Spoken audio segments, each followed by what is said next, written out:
Olha só, em 2025, a economia brasileira aprontou uma surpresa daquelas no cenário mundial, com um resultado comercial que, sério, pouca gente esperava. Vamos mergulhar juntos nesses números para entender o que eles realmente significam. Então, vamos direto ao ponto. A grande pergunta é essa: como é que o Brasil se saiu no comércio com o resto do mundo em 2025? E olha, a resposta não é nada óbvia e pegou até os especialistas de surpresa. E tá aí o número que explica tudo: 68,3 bilhões de dólares. Esse foi o superávit da balança comercial brasileira. Traduzindo, o país vendeu muito, mas muito mais do que comprou lá de fora. E esse resultado foi uma baita surpresa. Certo, então vamos entender por que esse número é tão importante. Não foi só um superávit grande, sabe? Foi um resultado que simplesmente rasgou todas as projeções. E para a gente ter uma ideia do tamanho dessa surpresa, é só olhar para as previsões. O próprio governo estava esperando um saldo positivo de 60 bilhões de dólares. O mercado financeiro, um pouco mais otimista, chutou 63 bilhões, mas o resultado final, 68,3 bilhões. Passou por cima de todas as expectativas. E a história fica ainda melhor. Porque esse superávit não aconteceu num ano parado, muito pelo contrário. Tanto que o Brasil vendeu quanto que comprou atingiram os maiores valores desde que começaram a medir isso, lá em 1989. Foi um ano de atividade comercial a todo vapor. Para se ter uma noção da escala, o volume total de grana que girou, somando tudo que o Brasil vendeu e comprou, chegou na casa dos 629,1 bilhões de dólares. Isso é um crescimento de quase 5% em um único ano. Mostra uma economia bem aquecida, né? E agora, olha que dado interessante. O volume das exportações brasileiras cresceu 5,7%. Enquanto isso, a previsão da Organização Mundial do Comércio para o crescimento global era de só 2,4%.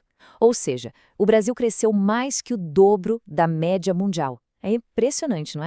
Ok, então o Brasil vendeu muito. Mas vendeu para quem? Vamos agora para a próxima parte dar uma olhada em como as parcerias comerciais do país estão se redesenhando. Então, quem são os maiores clientes do Brasil? Bom, sem muita surpresa, no topo da lista, a China lidera com folga, comprando quase 29% de tudo que o país exporta. Os Estados Unidos vêm logo depois, com quase 11%. Mas a história de verdade não está em quem está no topo, e sim em como essa dinâmica está mudando.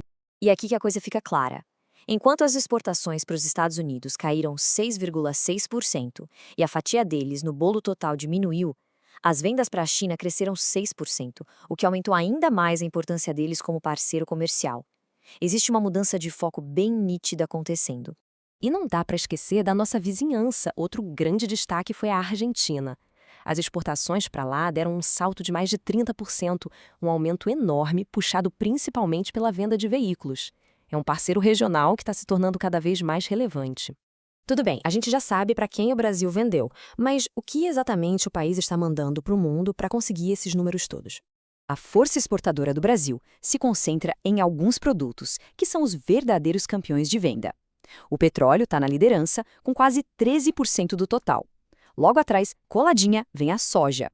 E para fechar o quarteto fantástico que move a nossa balança, temos o minério de ferro e a carne. Só que a história de cada produto é bem diferente. Olhem só a carne, um crescimento espetacular de 42,5% no valor exportado, um recorde. A soja também foi bem. Por outro lado, commodities como o petróleo e o minério de ferro tiveram uma pequena queda no valor vendido. Isso só mostra como o mercado é complexo. Para a gente entender a balança comercial de verdade, a gente precisa virar a moeda e olhar o outro lado. O que foi que o Brasil andou comprando do mundo? E o que o Brasil comprou também diz muita coisa, viu? Teve um salto de quase 24% na compra de bens de capital, ou seja, máquinas e equipamentos para a indústria. A compra de peças, insumos e bens de consumo também cresceu. A única queda que chama atenção foi nos combustíveis, onde o Brasil gastou menos. Ok, a gente entendeu os números de 2025, mas e agora? O que tudo isso quer dizer para o nosso futuro? Pois é, as projeções mostram que isso não foi um ponto fora da curva. A expectativa do governo é que o superávit não só continue, mas cresça ainda mais em 2026, com a possibilidade de chegar a 90 bilhões de dólares.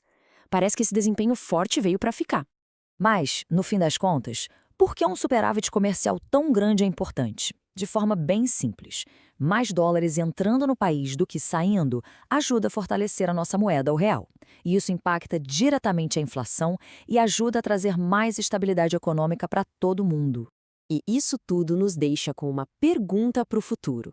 Com o mundo mudando o tempo todo, quais serão os produtos que vão levar o Brasil ao próximo recorde comercial? Será que a carne vai continuar essa escalada? Ou será que vamos ver outras commodities ganhando força? É algo para a gente ficar de olho.